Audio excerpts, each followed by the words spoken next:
Hello, friends, and welcome to another episode of Willis, Wit, and Wisdom. My name is Eric Willis, And I'm Bob Willis. and you may see that there's someone joining us today. Hello, Deanna Harrison. Hello, how are you, gentlemen? Wonderful, wonderful. Good. I'm glad to have you with us. And so let me explain a little bit. Deanna is a friend of mine. We've known each other for a few years. We met at what's called Caregivers Forum, which is a networking of all these organizations that care for pastors, missionaries, ministry leaders around the world through retreats and just care for pastors. And so I met Deanna and her husband, Scott, through Caregivers Forum. She has a great ministry as the executive director of Pastors Hope Network, which really does a great job of connecting pastors in need to organizations and people that can provide some encouragement and help. But I'd love for Deanna to share a little bit more of her story. But before we dive into that, uh, Dad, you were a pastor for 18 years. Yes, I'm a recovering Baptist preacher. Yes, sir. Yeah. And Still in recovery. in those number of years, you came across some difficulties and things like that, but you survived. I have survived. And you know what really surprised me right up front was finding out in my first pastor, finding out there was someone in the church who did not like me. It was shock because you try to get people to like you. And so that, that was a good starting point for my ministry. But, after 18 years, God led me from being a pastor in a church to doing grief work. And still that became my ministry and still is to this day. And I really appreciate what Deanna is doing because it is a unique ministry. And people need to be aware of this, that there are pastors and families who are hurting. And of course, I work in grief now. They are grieving because we grieve a loss of anything valuable to us. And that's what Deanna is working with is couples who had value in their ministry, and all of a sudden someone has hurt them in that. And we lose, we grieve the loss of dreams and hopes, but we lose trust also. And we grieve all those elements. So Deanna, thank you for doing this. It's such a needed ministry. And I want you to explain to us, just those who are watching, explain a little bit more about the unique type of ministry that you have. Thank you, Bob. What is unique about Pastors Hope Network is that we work specifically with ministers and their families who have been terminated. And it doesn't matter what word that somebody uses, whether it's they were terminated or forced to resign or pressured to retire.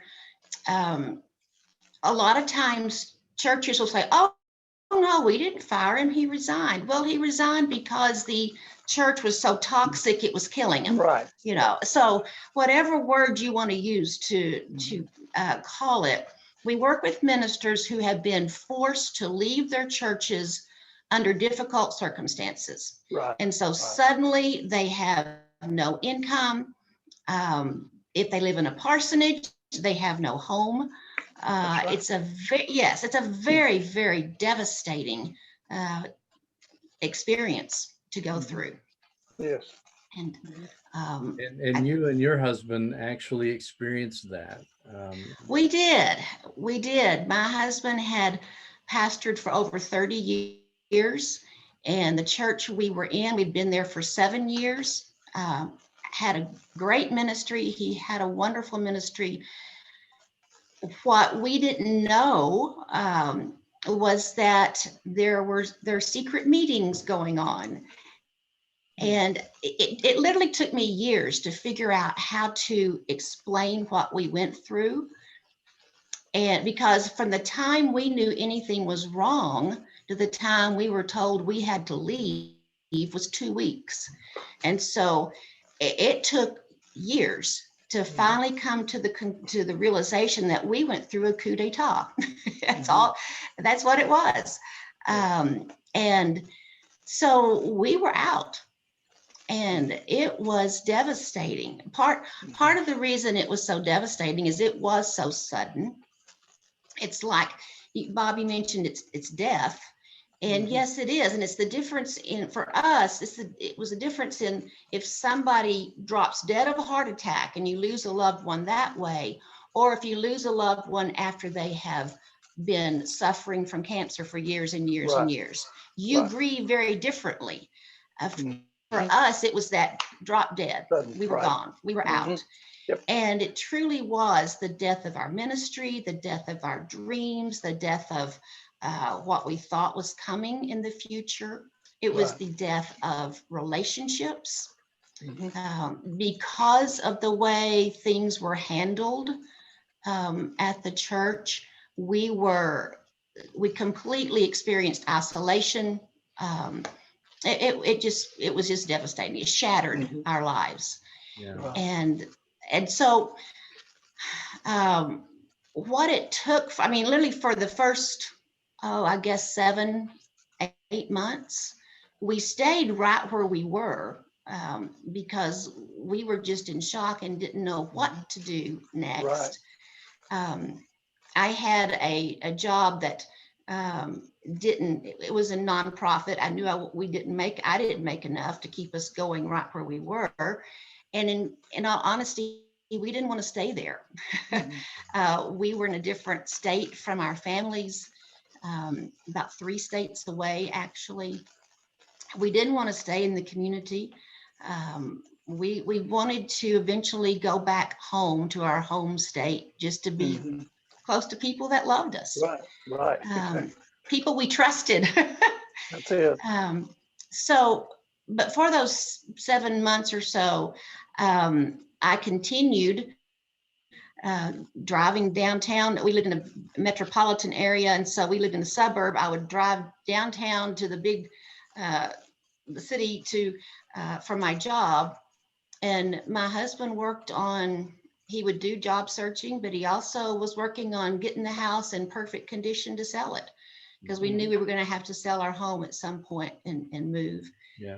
So a lot of changes happening in the initial shock of it all, and it's so Yes, difficult to think clearly and make decisions. yes, So you find yourself in that position where you have to do that, and there's this welling up inside of you. I can imagine of just this angst in relationship, trying to figure out what I've lost, what do I still have, relationally speaking. And um, you were involved in the handbell choir. You were involved in things that were really resonated with your heart. oh yes, And so you share a story in your book that um, about your role in processing the grief that you were experiencing. Can you share a little bit more about that process that you went through and how you processed the grief of that forced termination? what I realized that I was going through grief, and I knew that my first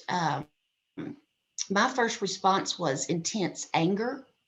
I have never ever felt such anger at what had happened to us and what happened to my husband.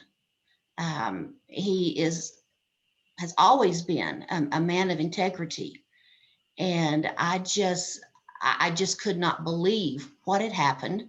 And so I really was dealing with anger big time. I also knew that we are taught to forgive, Mhm. and I did not want my lack of forgiveness to destroy my spiritual life. And so within the first week after being tossed to the curb, um, I bought a book by Lewis Smedes called Forgive and Forget, Overcoming the Hurts We Don't Deserve, or something like that. But his whole book is about the process of forgiveness. And I think we do a very poor job teaching in the church what forgiveness really means. I know you grow up as a child, you're told, well, you just need to forgive and forgive, your sibling for hitting you or whatever. We think it's just an overnight, okay, I forgive you and it's done. And that's not what forgiveness is. And it's a process. So I had to intentionally begin working on forgiving. Mhm. I had to intentionally fight having those mental conversations with people. I would imagine, if I encountered them, this is what I would say.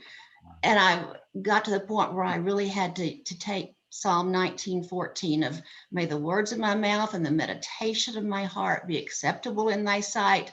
And that's the verse I would just quote over and over and over as I tried to break that cycle of those imagined conversations.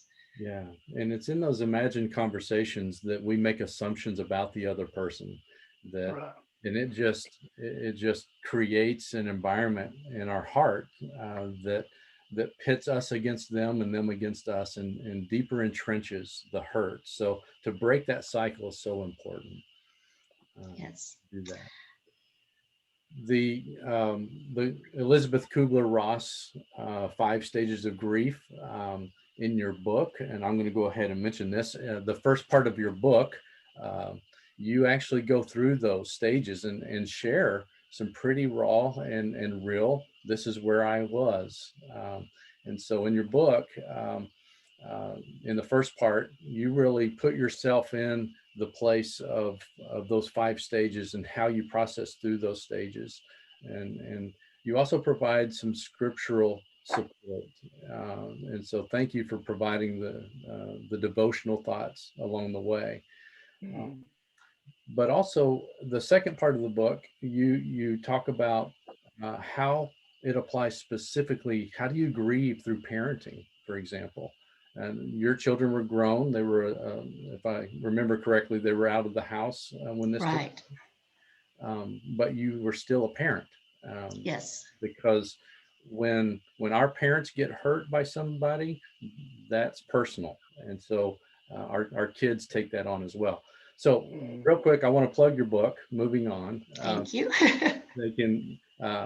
You can find this book at Amazon.com, but you can also go to DeannaHarrison.com and find the backstory of the little video as well, and you can get the book there, and I highly recommend it.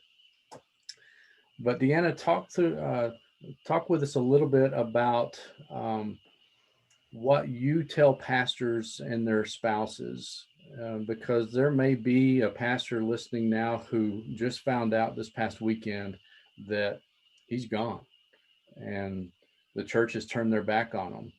What message would you want that pastor and if he's married, his spouse to hear? I think my primary message that I say to pastors over and over is you're going to get through this. You will survive.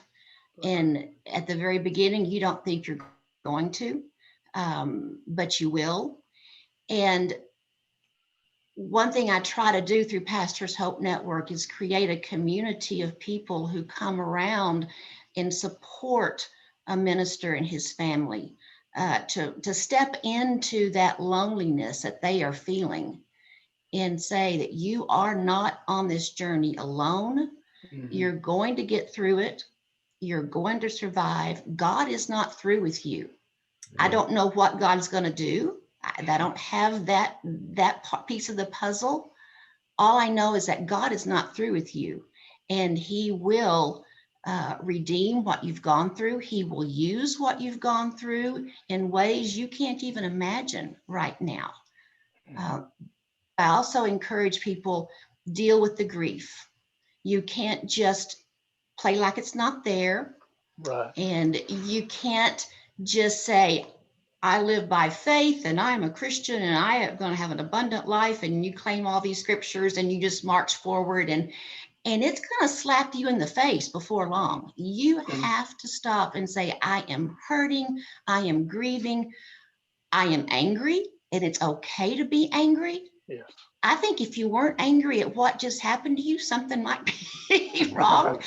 For a spouse, if you're not angry at what happened to your husband, I would question some things. I think it's healthy and it's normal. I guess normal's the word. All that you're feeling is normal. The key is to work through it. Right.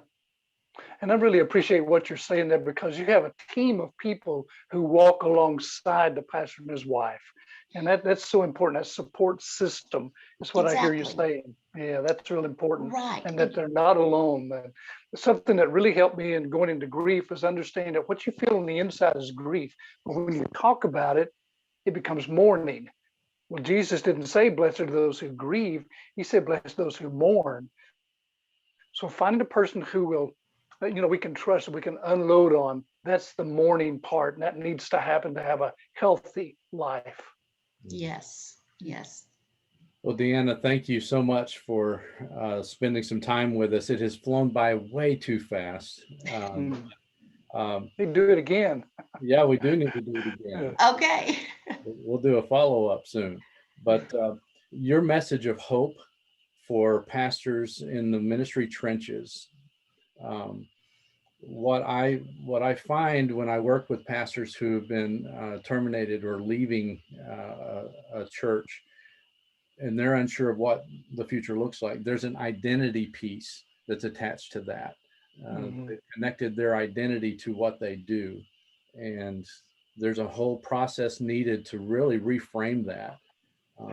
In the last 2 minutes that we have, would you share a little bit about that identity piece? You kind of mentioned it in your book about everything changed overnight. So how did Where you am I now? that? Yes. I know that my identity is in Christ. There's no question about that. The flip side is I grew up as a pastor's daughter, and then I was a pastor's wife for over 30 years. At that time, we've been married 42 years now. But I was introduced all those years as, this is my pastor's wife. I heard that for years and years. And all of a sudden, literally overnight, we heard the words, you're to resign. And all overnight, I was no longer a pastor's wife. And so I was the same person. My husband was the same person. It's like, how does this happen? And so, yeah, there was a huge process of having to figure out who am I? Who are we? What do we call ourselves? And again, I want to point out that that's a normal piece of that puzzle that pastors and their wives need to put together. Is you're not struggling with your spiritual identity. No. That's secure in Christ. It's absolutely normal to ask the questions, who am I now in light of what I do? And right. And what's God going to do with me? And for pastors, one of the hardest things is, what about my calling? God called me to do this, and now an outside source has ended it. What's that all about? How do I answer that question? So yeah, it's a tough process, but one that somebody can successfully move through. And I love the name of Pastors Hope Network, because that's what you're doing, Deanna. You are infusing hope for pastors and ministry leaders who have come to a place that they've never planned or even expected would ever happen.